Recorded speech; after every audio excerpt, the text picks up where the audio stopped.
You've spent decades walking through the exclusion zone and studying the aftermath of the Chernobyl disaster, but for an A-level student who has only ever encountered it through photographs or textbooks, how would you bring the Red Forest to life, and what is it like to truly stand there?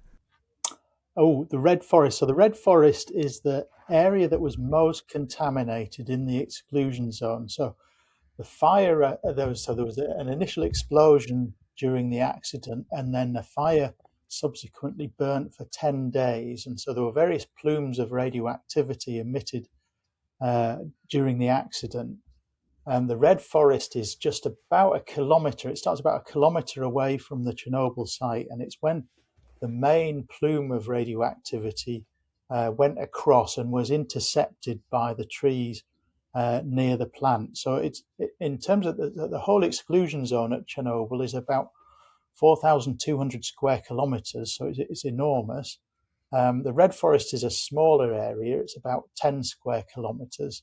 But in that area, the radiation after the accident was intense enough that it killed trees and plants and probably animals. So obviously, at the time of the accident, there wasn't any scientific studies of what happened to the animals, but we know that the levels were high enough that we would expect mortality in animals and DNA damage and so on in those weeks after the accident. You've mentioned the wildlife in the exclusion zone over the years, but what's the most unusual or unexpected change in animal behaviour or development that you've seen? Well, we haven't seen any evidence of what you would call mutations, so animals with three legs or three eyes or two heads or whatever. We haven't seen any evidence of that since the accident. That's not to say that it's not possible. I mean, we know that radiation is one of a number of things that can damage DNA, and radiation has done so throughout evolution. Um, but we wouldn't expect so animals with three legs or two heads wouldn't survive in the natural environment. So that means that if there were cases of those extreme mutations, then they would likely be kind of evolved out. The animals wouldn't survive. Um, we haven't seen it. We've studied a lot of animals in Chernobyl, including fish in the cooling pond of the reactor, and we haven't seen any mutants, although it is possible with radiation damage to DNA. In 2022, we saw Russian soldiers digging trenches inside the exclusion zone, including in the highly contaminated Red Forest.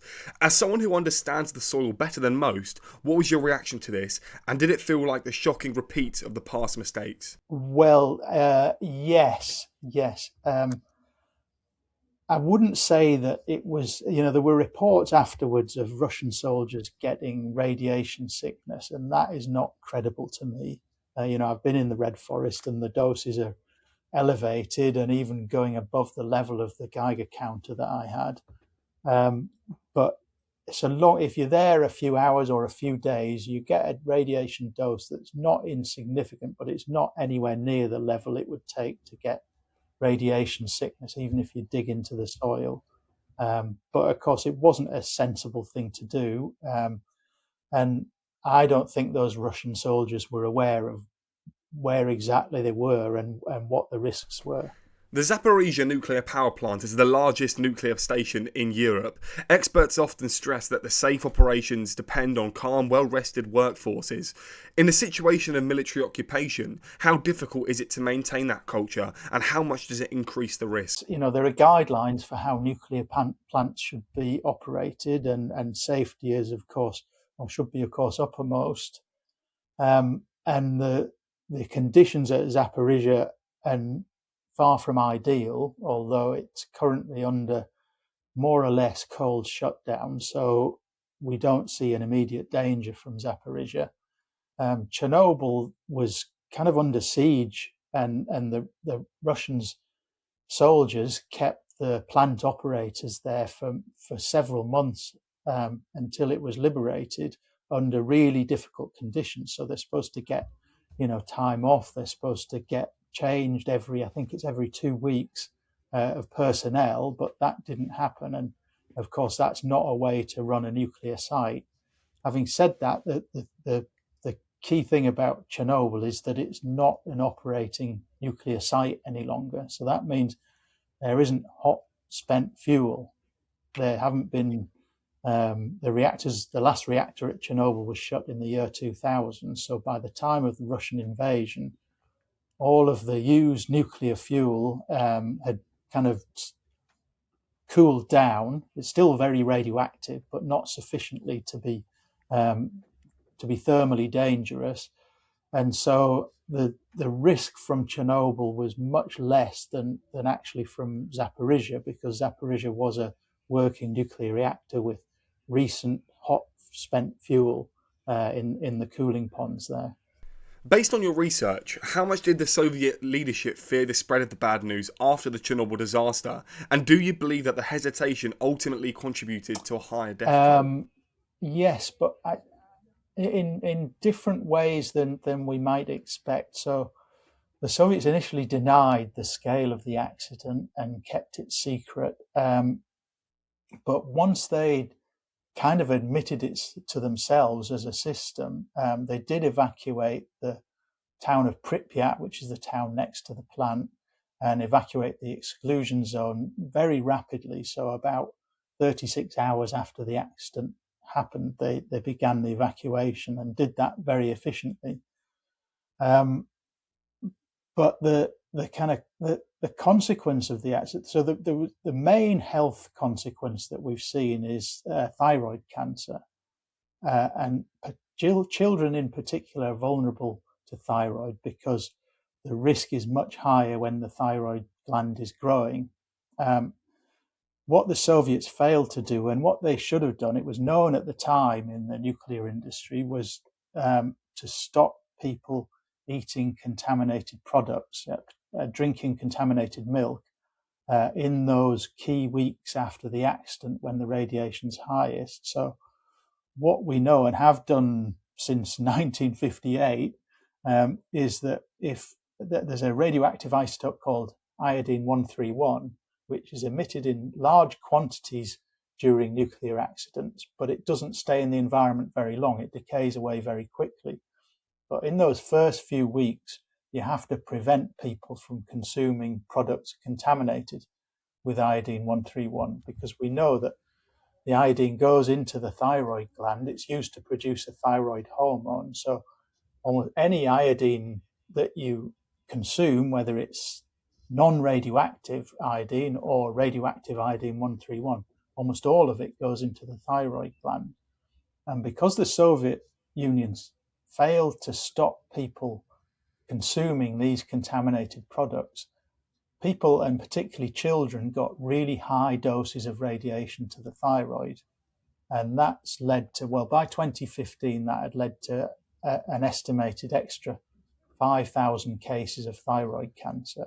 And that risk is still going on, not to children who are in the exclusion zone or around the exclusion zone now, but to people who were children at the time of the accident, who got that radiation dose to the thyroid and therefore are still at risk. Fortunately, thyroid cancer is largely treatable, so it's got a 99% success rate. Ironically, it's treated by radiotherapy, so iodine-131 therapy, and the thyroid's injected with a very, very high dose of iodine-131 to kill the cancerous cells, and then people are given hormone replacement therapy for the rest of their lives. So it's serious, but it's not usually fatal. The Atomic Vodka Project is a fascinating and unexpected initiative. And what led you to create it? Well, so I worked on Chernobyl since 1990 and first worked in Ukraine in 1994. And one of the things that we found, and even in 2002, there was a UN report on this, was that the social and economic impacts of the accident were potentially worse than the actual direct radiation impacts. So we know there were, for example, the thyroid cancers, there were people getting higher radiation doses than they should, but they're not in the kind of immediately life-threatening zone. They're more in the kind of risks that we face in everyday life, like living with someone who smokes. It's that sort of level of risk, or living in a city that's air polluted. So the radiation does present a risk, but it's not the main problem in people's lives. And it's been known for a long time that one of the major impacts of Chernobyl has been the social and economic effects, so the psychological effects on people who worry about their health, and the economic effects of moving people from their houses, thousands of square kilometres of agricultural land being abandoned. And so we worked on a project in a town called Naradici. And Naradici has a population of about 10,000 people. It's got a school, it's got a council. It seems to be a working town, but there's no official use of agricultural land allowed. And one thing we did was to develop a protocol to say this land can be used again, or which crops you can grow safely, and so on, because we and our Ukrainian colleagues particularly have known for a long time that this land, if done properly, can be safely used again. And as part of that, we decided to grow some crops, and we actually did an experiment within the main exclusion zone itself, near Chernobyl town, and we grew some crops, and we found that they were just slightly above the Ukrainian limit for consumption. They weren't dangerous, but they were above what's considered the safe limit in Ukraine, which is actually below the EU limit. Nevertheless, they were above the Ukrainian limit, but when we fermented them and distilled them to make a kind of vodka, we found that the radioactivity from Chernobyl stayed in the waste product. So it didn't make it through the distillation process. So the vodka that we produced was clean of Chernobyl radioactivity, and we could measure that and prove it. So we decided to try and put something back into the community. So we set up the Chernobyl Spirit Community Interest Company, which is a social enterprise. And we work with a distillery in Ukraine, and they go out to these kind of semi-abandoned areas around Chernobyl, like Naradici, and they go and buy apples from people. So they buy apples from the people in the villages, from their gardens, from abandoned orchards. And that puts a bit of money into those very poor communities, but it also provides the source for our distillate. So the distillery ferment the apples and distill them to make a kind of schnapps and an apple brandy. And we sell those. They're completely free of Chernobyl radioactivity, and we sell them. And then the profits, we've so far raised £50,000 for the communities in Ukraine. The elephant's foot is something that many people don't fully understand, yet it remains one of the most dangerous remnants of the Chernobyl disaster. From your perspective, does the fact that it still can't be safely moved nearly 40 years later highlight how the failures of that night continue to have a lasting consequence? Yes.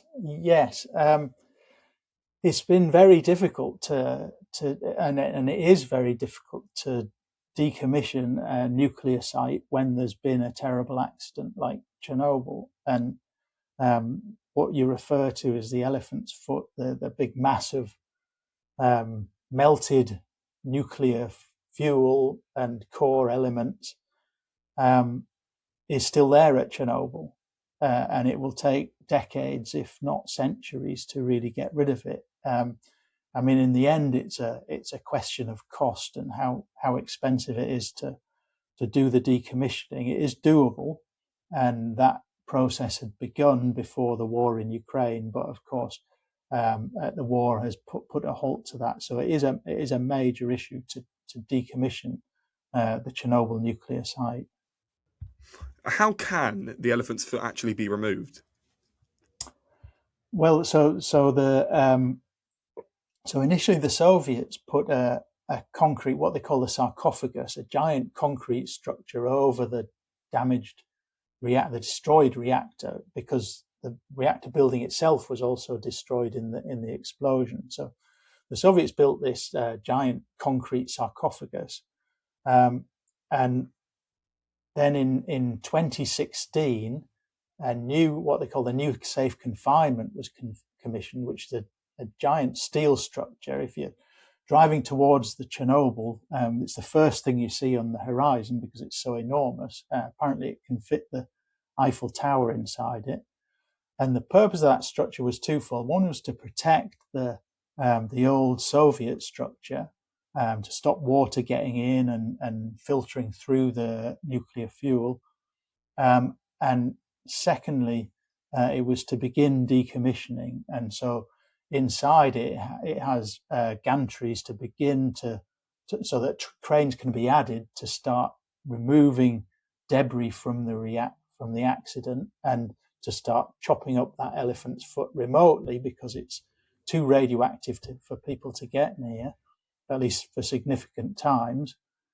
So the idea is that gradually that will be kind of cut up and safely disposed of.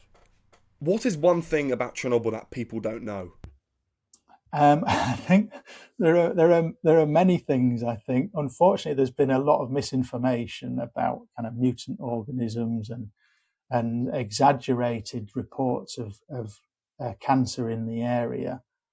The thing that we've found most interesting is working on the animals in the exclusion zone. So we've studied fish in the cooling pond, we've studied mammals, and what we've found is that, and our Ukrainian colleagues have found, is that the exclusion zone is now a thriving nature reserve. So the exclusion zone is half in Belarus, approximately half in Belarus and half in Ukraine, because Chernobyl's just about on the border between the two countries. And in both sectors of the exclusion zone, it's been designated as a nature reserve because the wildlife's returned. And there's now 7 times more wolves in the exclusion zone than in other nature reserves in the region. Not because the radiation is good for the wolves, but because there's less hunting pressure on wolves in the exclusion zone.